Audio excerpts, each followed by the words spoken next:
নামাজ পড়া অবস্থায় যদি আপনার ব্রেনের মধ্যে বাজে চিন্তা চলে আসে তাহলে 4টি কাজ করুন, দেখবেন কখনোই আপনার নামাজ পড়া অবস্থায় আপনার ব্রেনে বাজে চিন্তা আসবে না। 1 নাম্বার হচ্ছে নামাজ পড়ার আগে এই ছোট্ট একটা দোয়া, এটা 3 বার পড়ে নেবেন।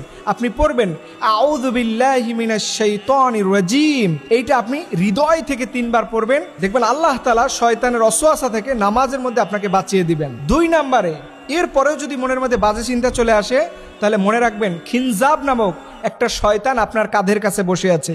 এই সময় নবীজি বলেছেন, তোমাদের নামাজের মধ্যে যদি বেশি ডিস্টার্ব ফিল হয় তাহলে তোমরা বাম দিকে ফিরে হালকা প্রতীকী থুতু, মানে আপনি থুতুটা পড়বে না, কোনো লালা পড়বে না, জাস্ট প্রতীকী থুতু, এটা আপনি 3 বার ফেলবেন।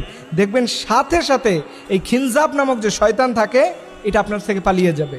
3 নাম্বারে আপনি যখন নামাজ পড়তে দাঁড়াবেন মনে রাখবেন এই নামাজটাকে আল্লাহ রব্বুল আলামিন দেখতে পাচ্ছেন। আল্লাহ আপনার নামাজ দেখছে, এই ফিলটা যদি আপনি জাগ্রত করতে পারেন দেখবেন কখনোই আপনার নামাজের মধ্যে কেউ আপনাকে ডিস্টার্ব করতে পারবে না। মনে রাখবেন আল্লাহ আপনার নামাজ দেখেন।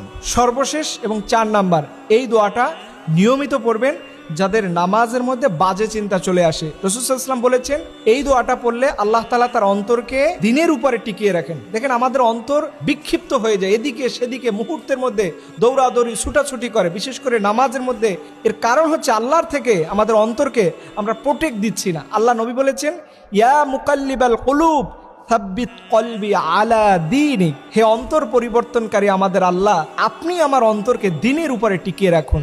এই দোয়াটা পড়লে দেখবেন আপনার নামাজের মধ্যে কখনো বাজে চিন্তা আসবে না। ফরজ নামাজের সালাম ফিরানোর পরে সাথে সাথে এটা পড়বেন, দেখবেন পরবর্তী নামাজ পড়া আপনার জন্য সহজ হয়ে যাবে। আর একটা গুরুত্বপূর্ণ বিষয় হলো নামাজের মধ্যে যদি মনে করেন যে আপনাকে কেউ ডিস্টার্ব করতেছে, মনোযোগ চলে যাচ্ছে, তখন মনে রাখবেন আপনার নামাজটা আল্লাহর কাছে কবুল হবে।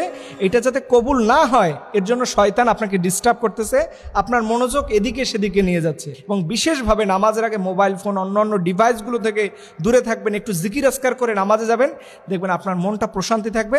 আল্লাহ রাব্বুল আলামিন আমাদের সবাইকে এমন নামাজ পড়ার তৌফিক দান করুক যেই নামাজের মধ্যে যেন আমাদের কোনো বাজে চিন্তা না আসে। আল্লাহ সেই নামাজ পড়ার আমাদের তৌফিক দান করুক, সকলে আমিন।